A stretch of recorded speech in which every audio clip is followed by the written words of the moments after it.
but we got somebody in here. I wanted to add them to the stream. Hold on one second here. Can you hear me? Yeah, I can hear you. Oh, and I can hear you. So, all right. Tell everybody who you are and what you got to say.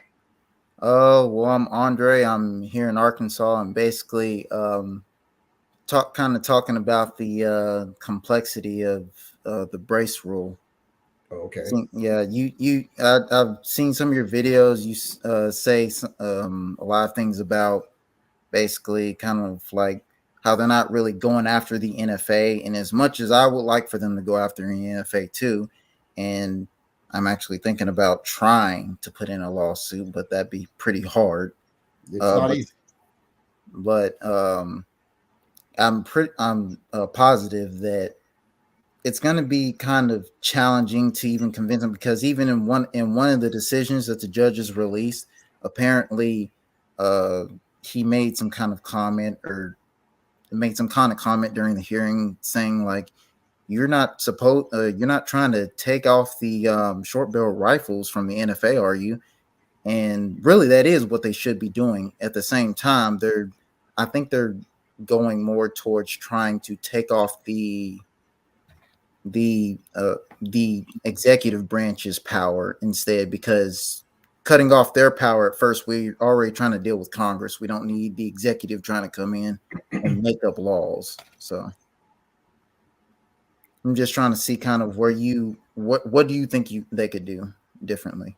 Well, they should be filing lawsuits on behalf of the citizens and their members who are affected by the NFA, who can't exercise their Second Amendment rights to have things like SBRs, fully automatic rifles, etc., because of the NFA. That's what they should be filing lawsuits on. But instead, they're filing lawsuits on pistol braces for and bullshit like bump stocks and stuff, wasting time and money when they should be getting rid of the NFA. And the only reason that judge said that about she was clarifying that this lawsuit isn't about the NFA. There's nothing in it about the NFA. Even though that GOA guy came on here that day and lied and said, oh, our lawsuit's all about taking down the NFA. I'm like, you use the NFA in your lawsuit as part of your grounds for why you're suing. So you can't be using it as part of your explanation and then saying you're trying to take it down. Turns out, no, they weren't trying to take it down. Right.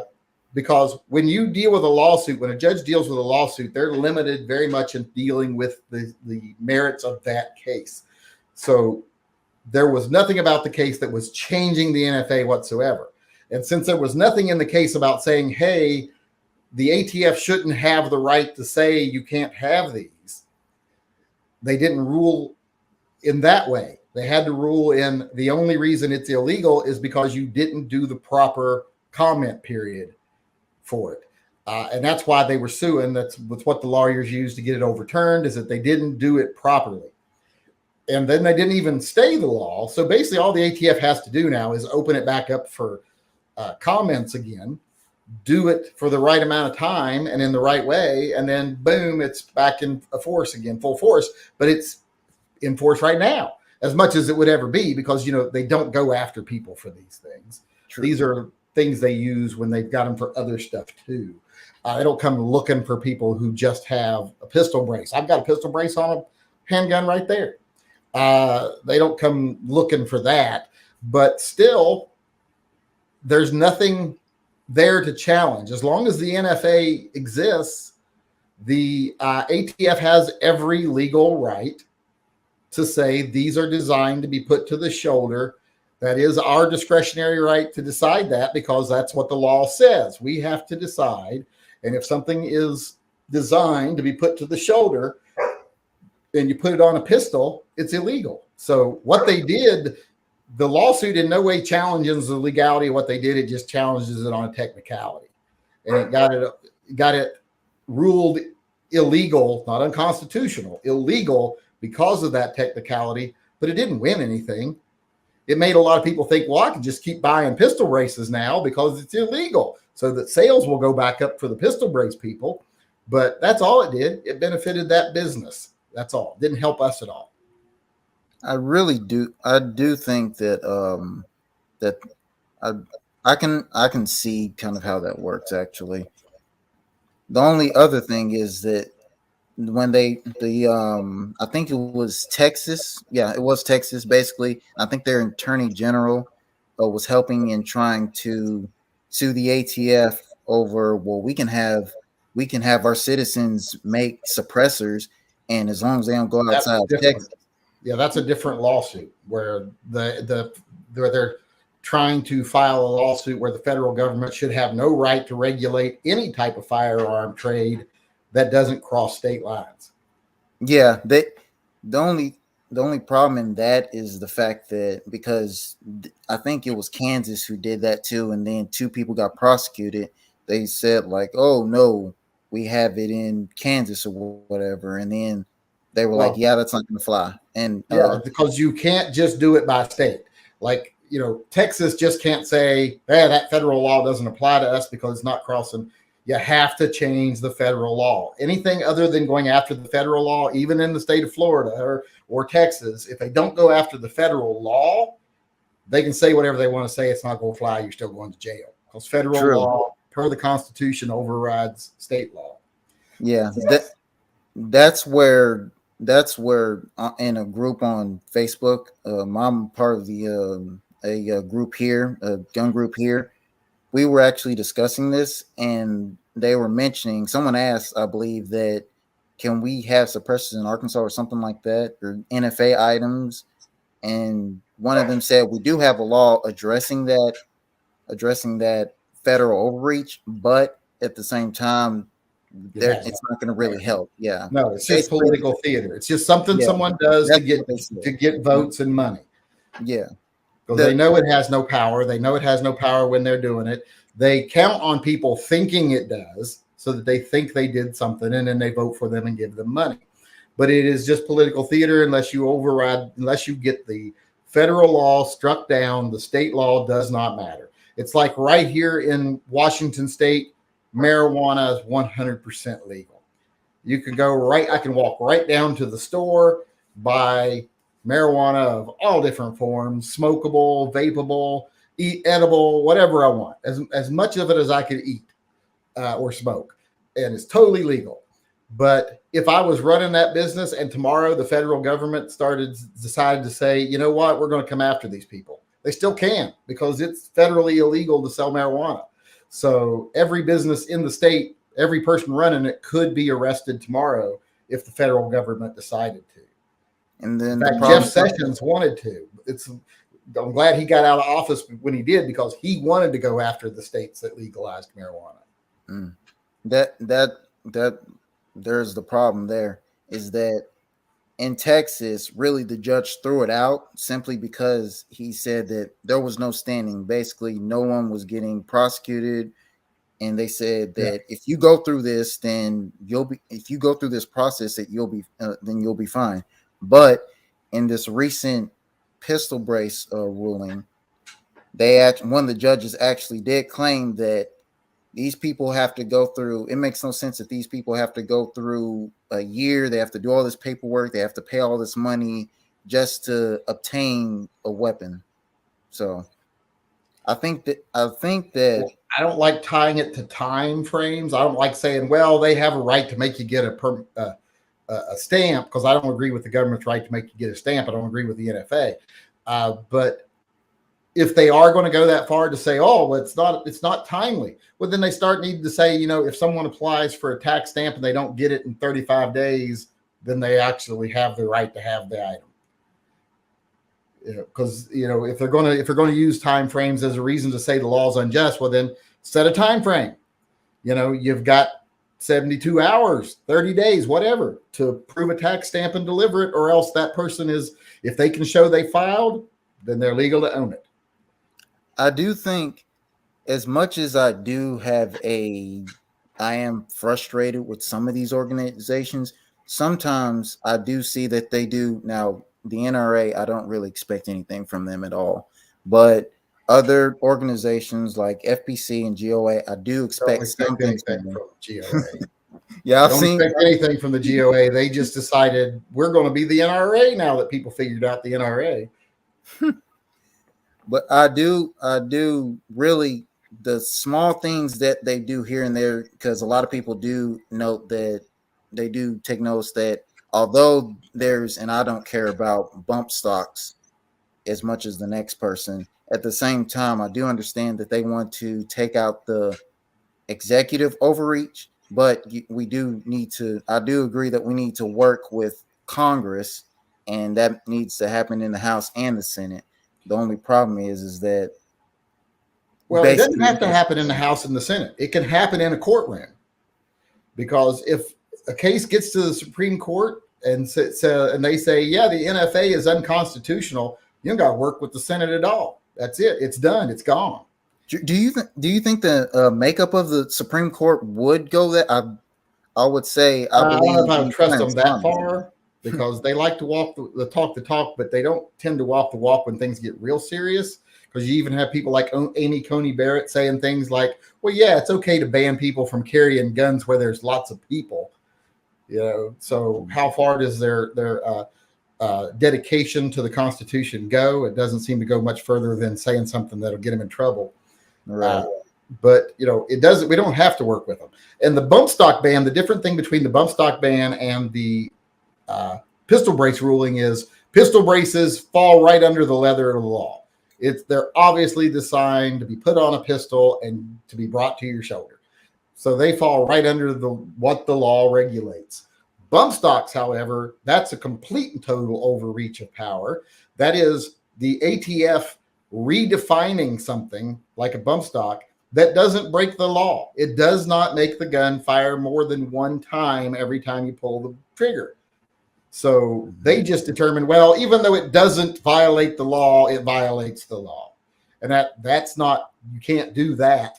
And also the whole thing with like the receivers, them saying, oh, well, a piece of plastic that isn't fully formed is a receiver, or a block of aluminum that isn't fully made is still a receiver. That's completely them redefining legislation without Congress. So those things are totally different things than the pistol brace one. The pistol brace is clearly just it's just a procedural thing. Right. I would agree with that. So I think, would you say that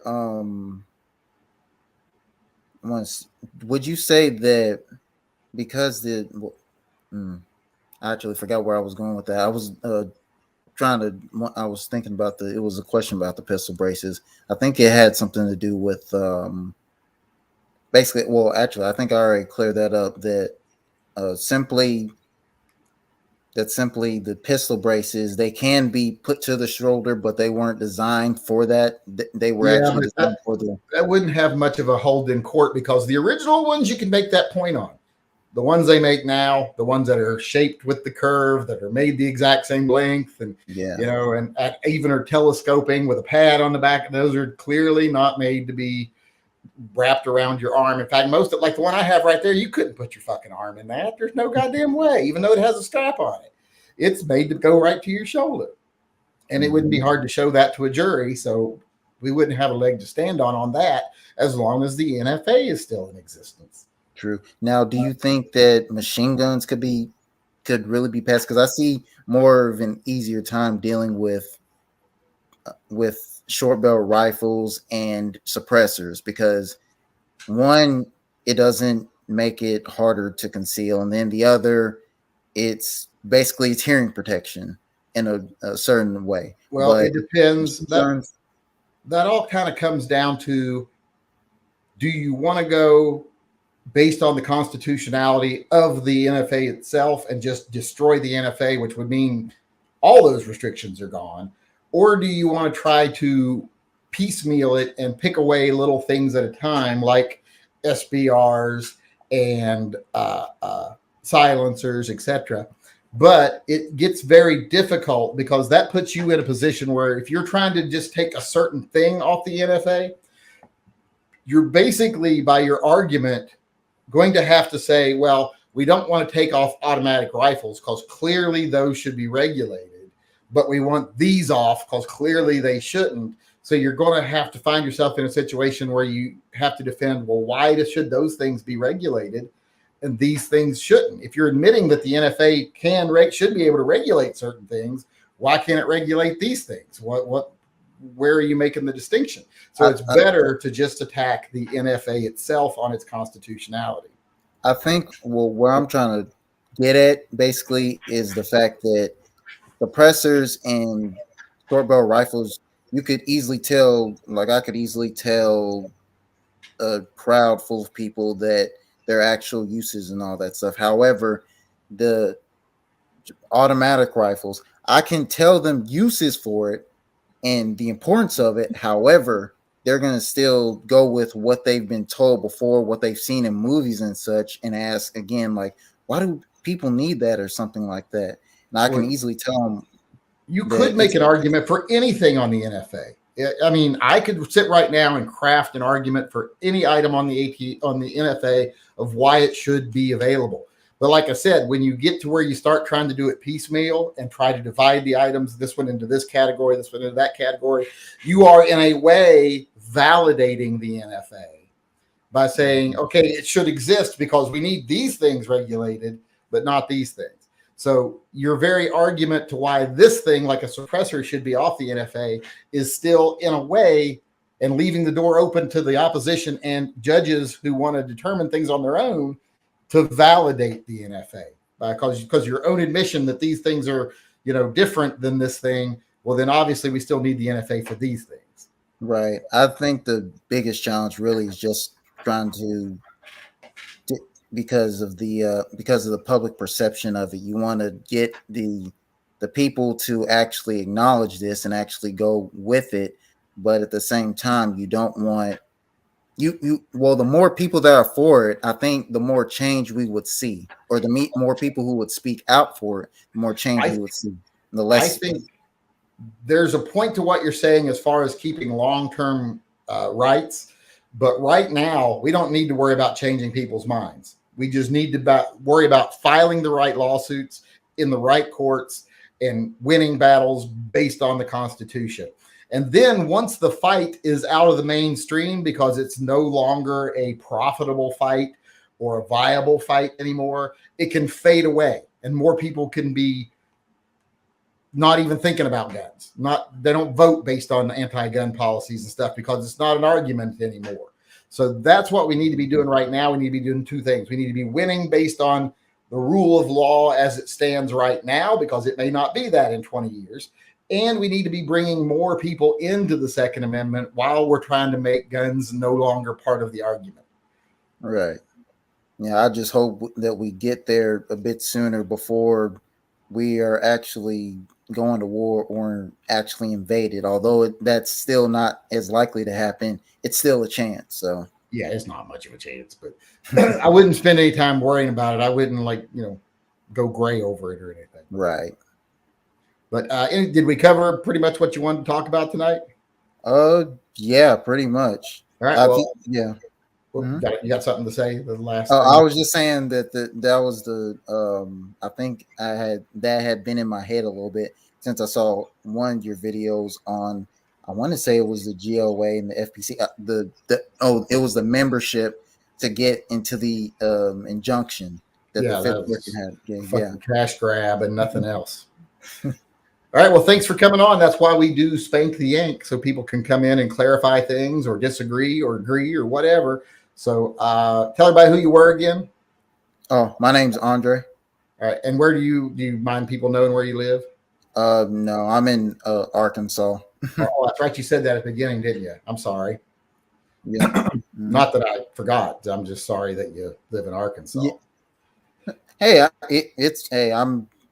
I have a pretty good job and I'm not paying too much on rent, honestly. And I'm in a small town. So this is almost like heaven to me compared to trying to go and live in California. I've never lived in California, but I've heard about the things over there. And I'm like, I don't want to go. You don't want to live in California because of the politics. Southern California is beautiful. Weather's awesome, but the politics are bad.